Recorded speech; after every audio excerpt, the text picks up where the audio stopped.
যে আমি অত্যন্ত আশাবাদী। আমি বিশ্বাস করি যে আমরা সবাই যদি আজকে এইটুকু বুঝতে পারি যে আমাদের দেশটা আমাদের, এই ভবিষ্যৎ আমাদেরকে নির্মাণ করতে হবে। ওই আমেরিকা থেকে এসে ট্রাম্পও তৈরি করে দেবে না, বা আপনার চীন থেকে শি এসেও এটা করে দেবে না, অথবা ভারত থেকে মোদিও আমাদের ধাক্কা দিয়ে কিছু করতে পারবে না। এই যে বিষয়গুলো, এটা আমাদের মধ্যে, আমাদের মনের মধ্যে, আমাদের অন্তরের মধ্যে গেঁথে নিতে হবে, গেঁথে নিতে হবে। আমাকে সাংবাদিক ভাইরা, একটা অভ্যাস আছে আমাদের সাংবাদিক ভাইরা, এটা ভালো না খারাপ আমি বলতে চাই না, ওনারা শুধু ঝগড়া বাজিয়ে দিতে চান।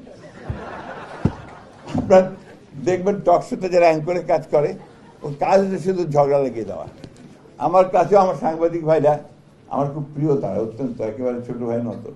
আমার কাছে অনেকটা বিষয় পাঠিয়েছে যেটা নিয়ে কথা বলতে বলেছে, কিন্তু আমি তো হতাশ করছি যে আমি সেটা নিয়ে কথা বলবো না, কারণ আমি এটা বলতে চাই না।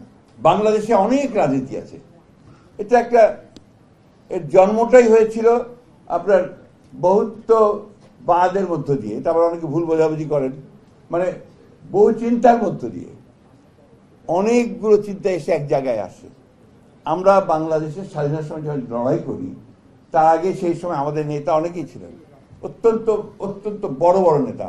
মৌলানা আব্দুল হামিদ খান ভাসানী, হয়েছেন শহীদ সরওয়ার্দী, শেখ মুজিবুর রহমান, আমাদের মাহবুবুল্লাহ শাহ আসেননি আজকে এখানে বোধহয়, তিনিও তখন বিরাট নেতা ছিলেন। এখানে বাদলরা বসে আছে, তারাও বড় নেতাই ছিলেন তখন। তো আমাদের এক একজনের একটা চিন্তা ছিল।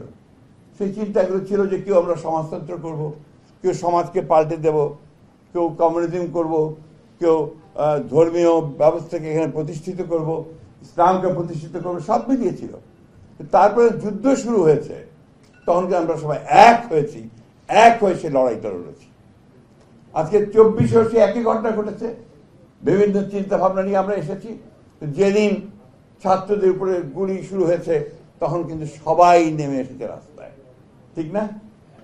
তা আজকে সেই একইভাবে আসুন আমরা সবাই এক হয়ে যাই। আমরা, সমস্যা আছে, সমস্যার সমাধান হবে, ইতিমধ্যে অনেক দূরে গিয়েছে।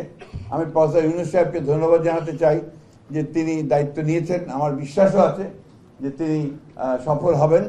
আমরা আসুন আমরা সবাই মিলে তাকে সাহায্য করে, আমরা নিজেদেরকে সাহায্য করে আমরা সঙ্গে। তবে একটা কথা খুব জোর দিয়ে বলতে চাই, গণতন্ত্রের কোনো বিকল্প নেই, এবং গণতন্ত্রকে চাপিয়ে দেওয়া যায় না।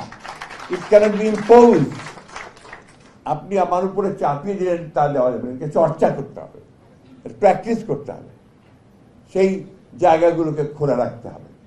এই কথাগুলো বলে আপনাদের সকলকে আবারও এই আশাবাদ আমি বলতে চাই যে নিশ্চয়ই সেই বিহঙ্গের মতোই একদিন না একদিন আমি তীরে এসে পৌঁছবো। ধন্যবাদ সকলকে।